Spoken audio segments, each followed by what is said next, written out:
น้องว่าอะไรพี่สาวแล้วนึงเขาสิบวันเล่นเจ้าเอ็ดอีกเจ้าคือว่ากูจะนอนอีก1 กิโลเขาก็จะหอดจะแล้วถึงไป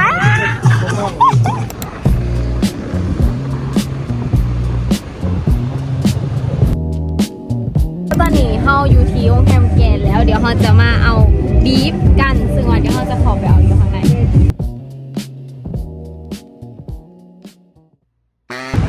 มาตอนนี้เรากำลังไป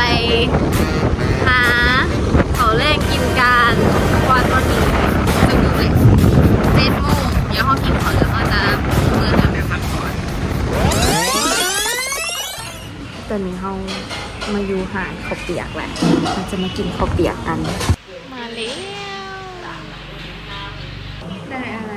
เดี๋ยวลองปลาจีนหนังสวยนะ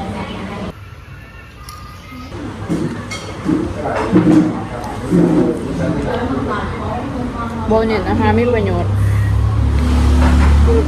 เน็ตอิ่มได้ห่อมาแล้วเดี๋ยวเราหาไปซื้อขนมปังขาวพวกขนมจุกจิกที่เราจะกินมื้อเสาร์กันตัวเราจะได้ออกแต่เสาร์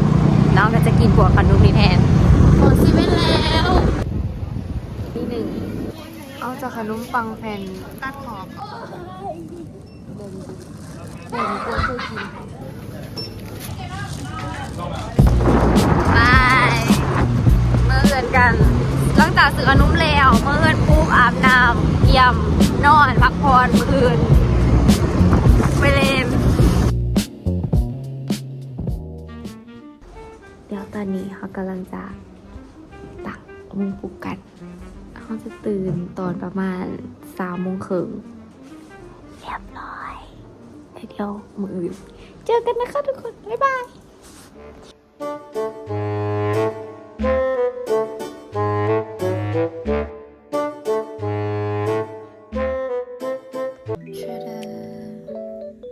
ซึ่งเดี๋ยวเราจะไปมัดผมกับผมให้มันเรียบร้อยก่อนดีแล้วเรามาเจอกันผมเรียบร้อยแล้วก็จะใส่เป็นหมวกมีขอบนะใส่เลยก็ดีเฮ้ยมันก็แบบโอเคอยู่นะเราจะลองใส่เป็นบ่าแขนนะโอเคกับรองเท้าบูทคู่ใจ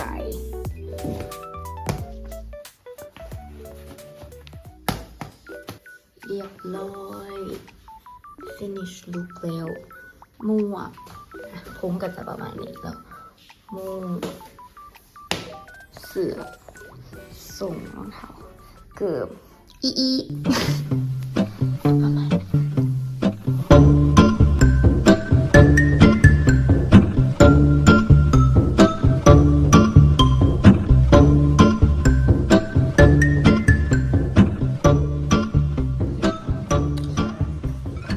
มองไม่ครบป่ะเพื่อบุอยากอ่านไม่บอกกินแล้วว่างของรอดเดี๋ยวเขาจะไปใส่ดิฟนี้อยู่งานไปเจอกันอยู่งานด้วยทุกคนบ๊ายบายมันโคตรเศร้าเลยเต้ก่อนวอร์มอัพเขาจะปิดดิฟก่อนนะเดี๋ยวเขาจะไปวอร์ม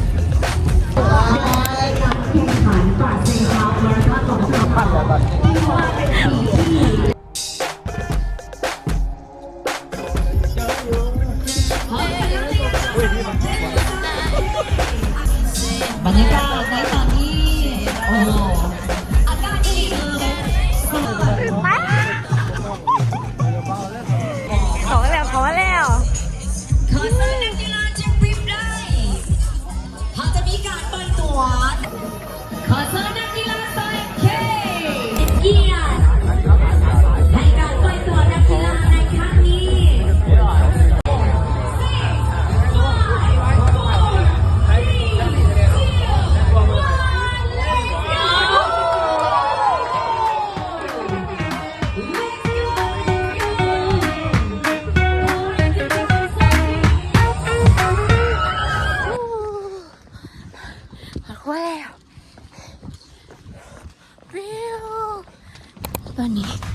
เขาขึ้นมาดีมันก็เรียบร้อยแล้วลองแว่น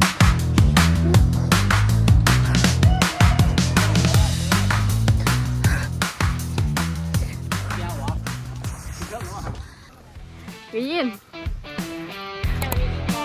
จะนอนจะนอนจะนอนไกลแล้ว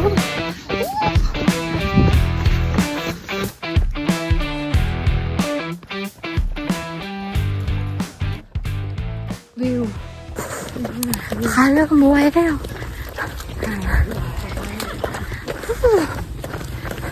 ตอนนี้เป็นเวลา1 ชั่วโมง 43 นาทีในการเล่นมาสุขาว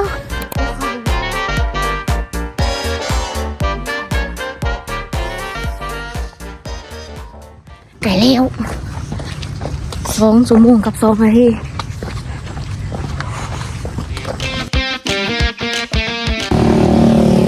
ตอนนี้2 ชั่วโมง 7 นาทีเข้าหอดขัว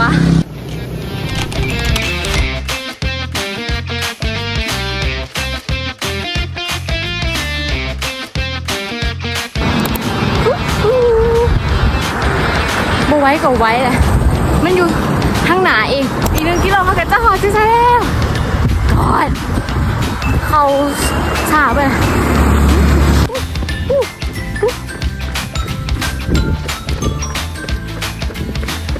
แต่แล้วโอ้ยหลังจากผ่าน21 กิโลไปแล้วเขาสิบุเรนก็เถอะเขาสิบุเรน21อีกเจ้าเรือนะไปเร็วสิหอดแล้วไปเลย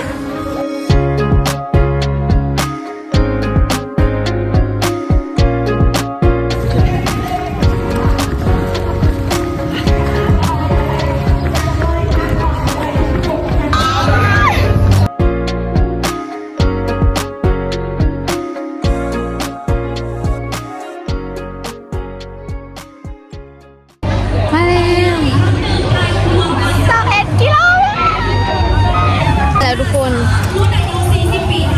ฮาฟมาราธอน2025กิโลเมตรนั่งพักค่ะคุณเมื่อยปวดหัวเข่าอ่ะอันนี้อ๋อคือไหนเสือนี่ อ้าวเสือนี่นี่เสือเขาแหลม11มีแต่11ได้ แม่นบอก ใช่ โอ้โหอะไรเสือนี่ด้วยนั่งพักก่อนยังเมื่อยอยู่เข้าที่ไหนจะได้ปะ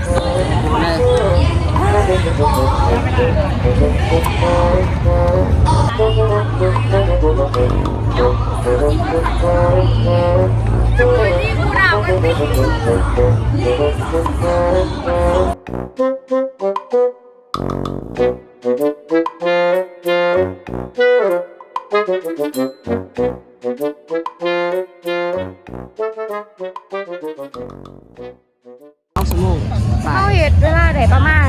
1 ชั่วโมง2 ชั่วโมงกับอีกสาวอ่ะค่ะเพราะว่า2 ชั่วโมง20 นาทีหอด yes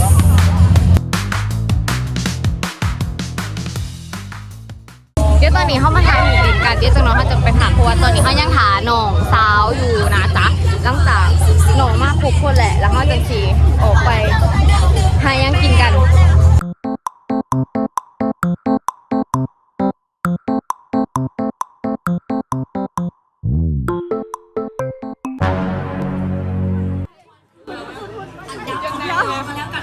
น้องเมื่อไหร่พี่สาว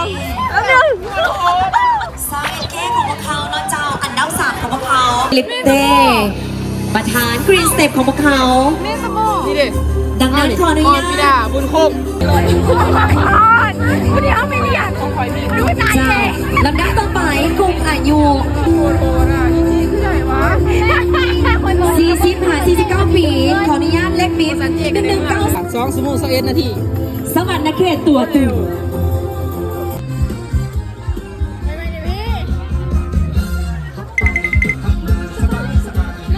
เราจะเริ่มกันอยู่ ที่คุมอายุ50เจ้าอันดับที่2เจ้าดังนั้นแล้วข้าพเจ้าขออนุญาตถือเป็นเกียรติเรียนเชิญขึ้นมอบรางวัลในครั้งนี้ ขอเรียนเชิญทานนางสรันรัตน์ห่วยสาย ผู้จัดการทั่วไปโฮงแฮมของโฮงแฮมจังหวัดสระแก้วขึ้นมอบรางวัลในครั้งนี้เจ้าขอเรียนเชิญซึ่งอันดับที่3ของพวกเขา